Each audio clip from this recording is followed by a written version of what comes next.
안녕하세요. 다정한 남각정 다락방 TV입니다. 오늘도 저의 다락을 찾아주셔서 감사드리고요. 사연 시작해 보도록 하겠습니다. 안녕하세요. 저는 30대 초반의 여성입니다. 대학 다닐 때 미팅이나 소개팅을 몇 번 해봤지만 제 인연을 만날 수가 없었습니다. 성격이 안 맞거나 상대방이 양다리를 걸쳐서 깨지거나 그래서 연애에 대한 편견이 강했어요. 그런데 직장에 취업을 하고 워크숍을 갔는데 저에게 호감을 보이는 직원이 있었어요. 키도 크고 훈남이었는데 심지어 수석 합격자였습니다. 우리나라 최고 명문대를 졸업하고 MBA 유학도 다녀온 기대주라 다른 여직원들도 찜하고 난리였던 사람이라 전 은근 으쓱했습니다. 워크숍이 끝나고 본사에 돌아와서 그는 저에게 정식으로 프로포즈를 하고 남친이 되었습니다. 성격도 자상하고 섬세해서 하나부터 10까지 챙겨주는 스타일이었습니다. 레스토랑에 가도 스테이크를 먹기 좋게 썰어서 주고 생선구이집을 가면 가시를 다 발라서 앞접시에 올려주었습니다. 정말 감동받지 않을 수 없었습니다. 제 첫 생일에는 정말 갖고 싶었던 고급 만년필에 각인을 해서 선물로 챙겨주었습니다. 전 만난 지 얼마 안 되었지만 감동의 눈물까지 흘렸습니다. 그리고 남친과 첫 키스를 했죠. 그렇게 100일이 다 되도록 남친은 변함없이 한결같이 저에게 쭉 잘해주었습니다. 그 일이 있기 전까지는 말이죠. 그와 저는 다른 부서에서 일했기 때문에 그가 출장을 간 후 며칠간은 전 혼자 지내고 있었습니다. 그런데 갑자기 남친의 어머니가 직장에 찾아오신 겁니다. 미리 연락도 없이 그냥 들렸다면서요. 전 아무런 준비도 없이 출근한 그대로 그분을 만나뵙게 되었습니다. 한눈에 보기에도 귀부인같이 멋지고 부티가 나는 중년 여성이었습니다. 시간이 없어 잠시 만나서 차를 마셨습니다. 우리 애가 하도 칭찬을 하고 결혼까지 하고 싶다고 해서 보러 왔어요. 말 그대로 참하고 이쁘네요. 우리 애한테는 나 여기 왔다고 얘기하지 말아줘요. 네, 알겠습니다.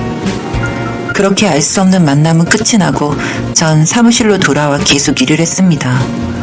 궁금해도 묻지도 못하는 상황이라 얼른 남친이 출장에서 돌아오기만을 기다렸습니다.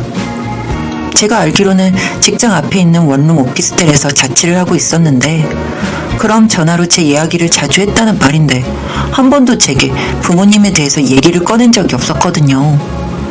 그리고 며칠 후 만나서 슬쩍 떠보며 집에는 언제 가냐고 물었죠. 그러자 안색이 굳어지며 갈 일이 거의 없고 명절에나 가끔 간다고 하더군요. 참으로 뭔가 수상했습니다. 그렇다고 일일이 캐묻다간 분위기가 안 좋아질 것 같아서 그쯤에서 더 알아보는 것을 그만두었습니다. 얼마 지나서 반년쯤 되었을 때 주말에 집에 인사를 가자고 하는 겁니다. 뜻밖의 제안이라 머리끝부터 발끝까지 매무새를 단정히 하고 미용실까지 다녀오는 그의 차를 타고 집에 갔습니다. 성북동에 있는 주택이었는데 상당히 고급스러워 보였습니다. 부모님과 첫인사를 나누는데 전 기절하는 줄 알았습니다.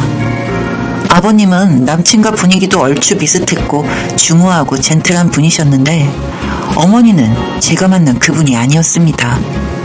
차가운 눈빛으로 저를 아래에서 위로 쳐다보는 눈길이 상당히 냉정해 보였습니다. 말로는 환영한다면서 시선은 얼음처럼 차가웠습니다.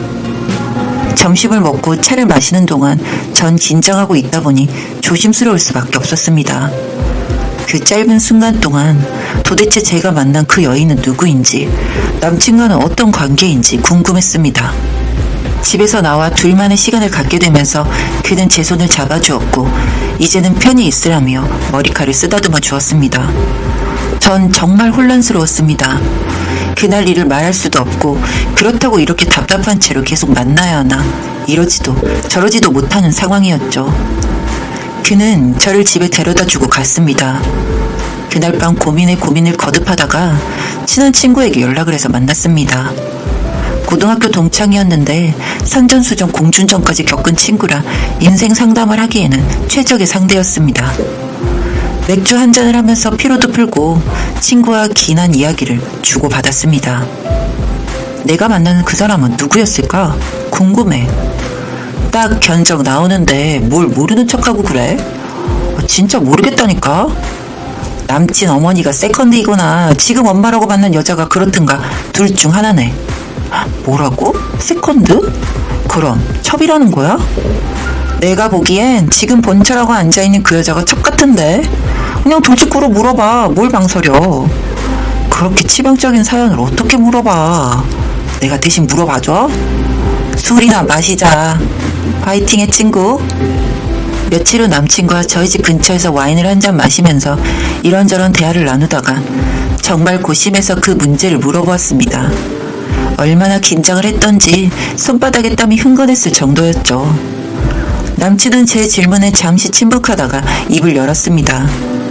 중견업체 대표이신 아버님은 지금의 아내분과 결혼 중에 외도를 하셔서 본처와는 이혼을 하시고 결혼을 했다는 겁니다. 그러니까 제가 만난 어머님이란 분은 자신을 낳아준 본처이자 생모인 거죠. 이게 무슨 드라마 같은 일이랍니까? 정말 믿기 어려웠습니다. 그래서 집에 갔을 때 저를 냉대하듯 쳐다봤던 그분의 시선이 이해가 가더군요. 남친은 감정이 북받쳤는지 진작 얘기 못해서 미안하다며 제 손을 잡고 울었습니다. 전 그때만 해도 그 말이 진심이라 믿었고 애같아서 그를 안아주었습니다. 어찌나 짠하던지 저도 눈물이 펑펑 나더군요. 그 후론 전 더 남친을 이해해주고 아껴주고 잘해주었습니다. 얼마나 마음의 상처가 컸을까 싶었죠. 다행히 결혼은 허락받았고 저희는 최고급 호텔에서 식을 올리기로 해서 미리 예약을 했고 차근차근 혼수를 준비하고 있을 때였습니다. 신혼집은 한남동 빌라에서 전세로 살기로 했습니다. 전 그렇게 무탈하게 결혼까지 갈 줄 알았습니다. 그 사건이 터지기 전까지는. 예식을 한 달 정도 남겨둔 때였습니다. 한복을 맞추러 갔는데 예전에 봤던 그분이 와 계신 겁니다. 남친은 거의 다 도착해서 오고 있는 중이라고 하면서 조금만 기다리라고 했습니다. 전 인사를 했고 그분께 남친을 낳아줘서 감사하다고 인사를 드리자 안색이 변하면서 갑자기 저더러 뭘 어떻게 알고 있는 거냐고 다시 물었습니다. 하필 그때 남친이 나타났습니다. 저와 어머니를 둘 다 번갈아 보더니 갑자기 어머니의 손목을 끌고 나갔습니다. 밖에서 소리를 지르면서 왜 여기까지 왔냐고 고함을 지르는 겁니다. 전 너무 놀라서 쫓아나가자 남친이 손짓을 하며 들어가라는 겁니다. 어머니는 울면서 너희들 한복이라도 해주고 싶었다면서 좀 같이 있으면 안 되냐고 흐느끼셨습니다. 전 뭔가 이상하다는 직감이 들었습니다. 본처라면 생모고 본인을 낳아준 사람인데 왜 저렇게 매정하게 대할까 은근 부화도 났고요. 그 궁금증은 남친의 한마디로 모든 게 풀렸습니다. 어차피 예식장도 못 갈 거고 성복동 어머님이 평생 나타나지 말랬잖아.